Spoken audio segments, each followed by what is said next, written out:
Hello guys, welcome to yet another wonderful session of learning with Prep Class.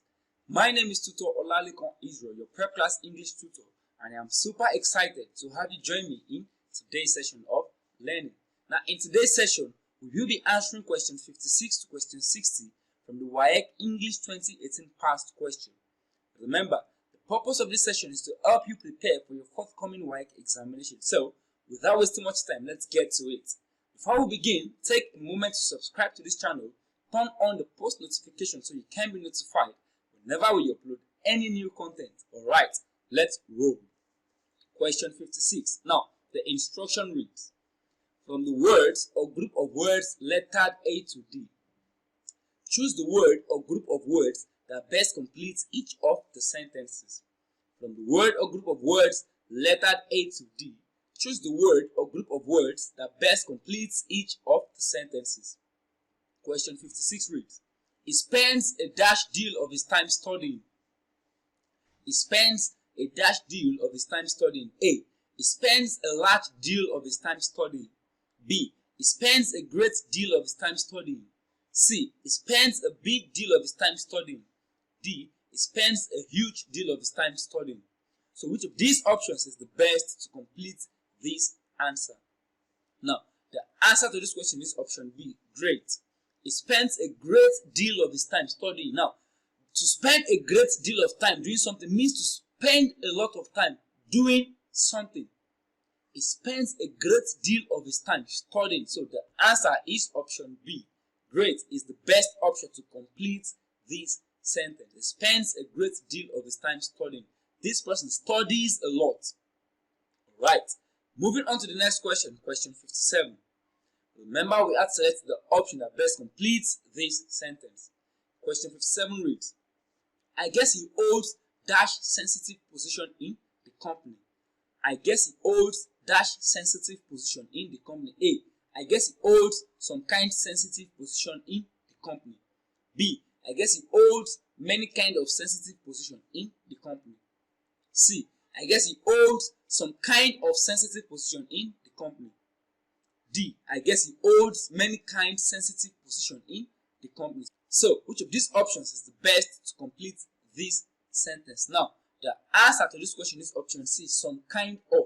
I guess he holds some kind of sensitive position in the company. Now, there are two ways to use this phrase, some kind of. There are two ways to use it. Now, the first is to classify something without being specific, either because you don't know more details or you don't care to mention them. So, this is the first use of the phrase, some kind of. To classify something without being specific. I guess he holds some kind of sensitive position in the company. You're not specific, either because you don't know more details or because you don't care to mention them. Now, the second use is to augment or emphasize the quality, condition, or attribute you are describing.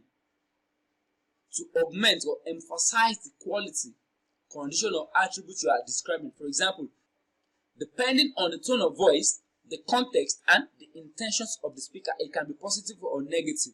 For example, I can just come up and say, I guess he holds some kind of sensitive position in the company, trying to be degrading the position. That is as a result of the kind of tone I used. I can actually make it to sound like this person holds a very, very important position. Like, I guess he holds some very sensitive position in the company. Now, this depends on the tone of the voice. The meaning can be inferred from the tone of the voice. So, the answer to this question is option C. I guess he holds some kind of sensitive position in the company. Because you don't have more details, or because you don't care to mention them. So, the answer is option C. Right. Moving on to the next question, question 58. Remember, we had selected the option that best completes this sentence. Question 58 reads, he always gives dash for coming late to school. He always gives dash for coming late to school. A. He always gives one excuse or another for coming late to school. B. He always gives one excuse or the other for coming late to school.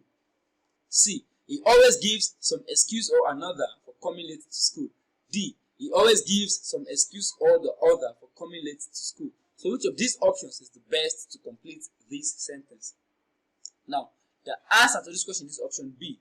one excuse or the other. He always gives one excuse or the other for coming late to school. Now, this means that this person is a perpetual late comer. So whenever he or she comes late, there's always an excuse to give.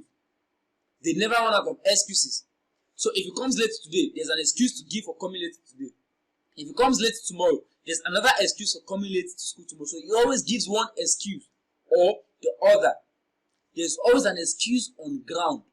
So the answer to this question is option B. He always gives one excuse or the other for coming late.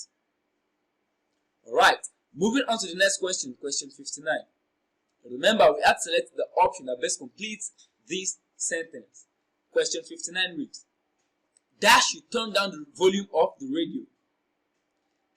Dash should turn down the volume of the radio. I am trying to read. A. May you turn down the volume of the radio? I am trying to read. B. Will you turn down the volume of the radio? I am trying to read. C. Would you turn down the volume of the radio? I am trying to read. D. Should you turn down the volume of the radio? I am trying to read. So which of these options is the best to complete this sentence? Which of these options is the best to complete this sentence? Now, the answer to this question is between options B, will, and option C, would. Will you turn down the volume of the radio? I am trying to read. Or, would you turn down the volume of the radio? I am trying to read. Now, both will and would are used to make polite requests. Both will and would are used to make polite requests. Now, the answer to this question is option B, will. This is as a result of the exclamation mark after the last sentence. I am trying to read. The use of the exclamation mark shows that it is no longer a polite request. This is no longer a polite request. The exclamation mark has turned it into a command. Because only will is used to issue a command between will and would. You cannot use would to issue a command. Would you leave this place? But when you say will you leave this place, it is more commanding. So only will between will and would is used to issue a strong command. Now the exclamation mark after I am trying to read shows that this is a command. Will you turn down the volume of the radio? I am trying to read. You are commanding this person. You are no longer asking politely. You could have asked politely saying, will you turn down the volume of the radio? That's polite. Without I am trying to read with the exclamation mark. You can actually ask a polite request. Say, would you turn down the volume of the radio? I'm trying to read with the full stop. That is going to be a polite request. But as a result of the exclamation mark, this is a command. Will you turn down the volume of the radio? I am trying to read. You are commanding. So the answer is option B. Alright. Moving on to the next question. Question 60. Now question 60 reads, I know it's a secret, so I dash tell anyone. A. I know it's a secret, so I couldn't tell anyone. B. I know it's a secret, so I shan't tell anyone. C. I know it's a secret, so I need not tell anyone. I needn't tell anyone. D. I know it's a secret, so I might not tell anyone. I mightn't tell anyone. So which of these options is the best to fill the gap in this sentence? Now, option A, couldn't means what? Could not. I know it's a secret, so I could not tell anyone. B, shan't means shall not. I know it's a secret, so I shall not tell anyone. C, needn't means need not. I know it's a secret, so I need not tell anyone. D, mightn't means might not. I know it's a secret, so I might not tell anyone. Now, looking at the full form of all the options, the answer to this question is option B, shall not. I shan't tell anyone. I know it's a secret, so I shan't tell anyone. Now, here the speaker is making a promise to keep the secret. Secrets are meant to be kept. I know it's a secret, so I shall not tell anyone. I am promising you I will not tell anyone. I shall not tell anyone. Now, option A, couldn't, is not the answer to this question because we have no. No is a present tense verb, I know. And couldn't is a past tense verb. If we had I knew it's a secret, so I couldn't tell anyone, that would have been correct. But I know it's a secret. This is present tense. So I shall not tell anyone. Future tense, promise. I shall not tell anyone. It's a secret. You are telling me now. And I promise you I won't tell anyone. I shall not tell anyone. So the answer to this question is option B. I know it's a secret, so I shall not tell anyone. I shan't tell anyone. Alright. And with that, we've come to the end of this wonderful session. Please do not forget to subscribe to this channel. If you enjoyed this video, click on the like button.